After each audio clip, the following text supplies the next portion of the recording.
Tawaran kredit semakin menjamur. Dengan adanya cicilan ringan yang ditawarkan, tidak sedikit orang yang memanfaatkannya. Namun sebaiknya mana yang kita pilih? Membeli secara tunai atau secara kredit?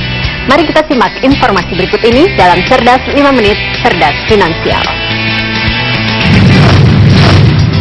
Tawaran kredit semakin marak.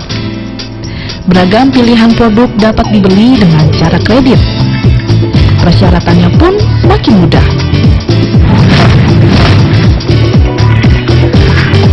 Saya sering beli barang pakai kartu kredit.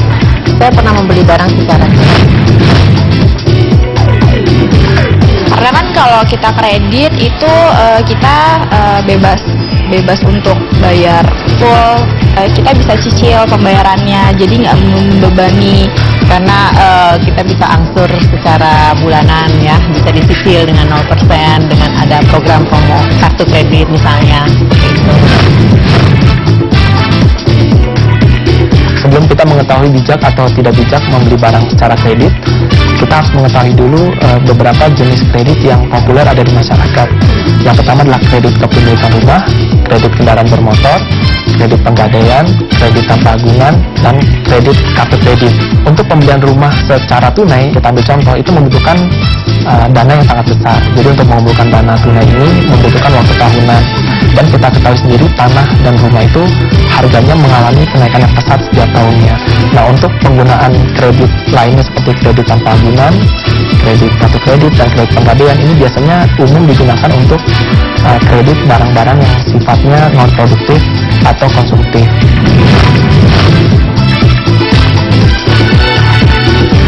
Dalam pembelanjaan secara kredit, konsumen itu dikenakan bunga kredit yang tinggi, yang lebih tinggi dari bunga simpanan di bank pada umumnya, dan dikenakan biaya transaksi lain jika ada. Saat ini banyak slogan yang mengatakan bahwa belanja secara kredit itu merupakan cara yang cerdas dalam melakukan belanja. Namun untuk belanja kredit barang konsumtif, cara ini merupakan cara yang keliru. Yang kedua adalah kalau misalnya dana sisanya yang ada karena konsumen memilih untuk membeli suatu barang secara kredit, dana sisanya ini harus bisa diinvestasikan pada instrumen investasi yang memberikan return yang tinggi dan sifatnya pasti. Padahal dalam investasi kita tidak mengenal istilah investasi yang memberikan hasil yang tinggi dan pasti. Untuk membeli barang konsumtif sebaiknya kita hindari karena bunganya yang sangat tinggi. Meskipun yang tertera di brosur bunganya sedikit lebih kecil. Bagaimanakah perhitungan sesungguhnya? Kita ambil contoh, misalnya ada seseorang yang membeli barang secara kredit, jumlahnya adalah 10 juta. Di situ tertera bunga secara Fed adalah 1,59% per bulan, jadi memang terjangkau ya.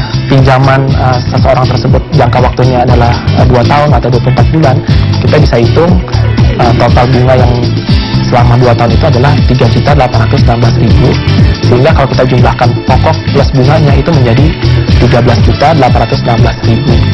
Nah, kita bagi dengan jangka waktu pinjaman, yaitu 2 tahun atau 24 bulan tadi, sehingga angsuran per bulan yang harus dibayarkan oleh seseorang tersebut adalah sebesar Rp575.600. Bunga yang 1,59% itu adalah setara dengan 3,04%. Sehingga bisa dibayangkan kalau misalnya kita setahunkan atau kita kali 12, sebenarnya seseorang tersebut membayar bunga secara efektif per tahun sebesar 36,48%. Jadi bunga ini sangat besar dan tidak terbayangkan sebelumnya pada saat dia awal mengambil kredit. Yang pertama adalah dahulukan kebutuhan dan hindari pemenuhan keinginan.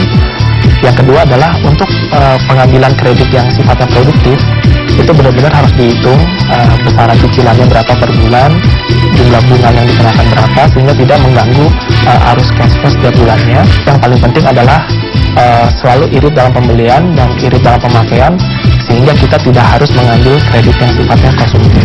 Berbagai kemudahan memperoleh kredit konsumtif membuat masyarakat memilih untuk membeli secara kredit.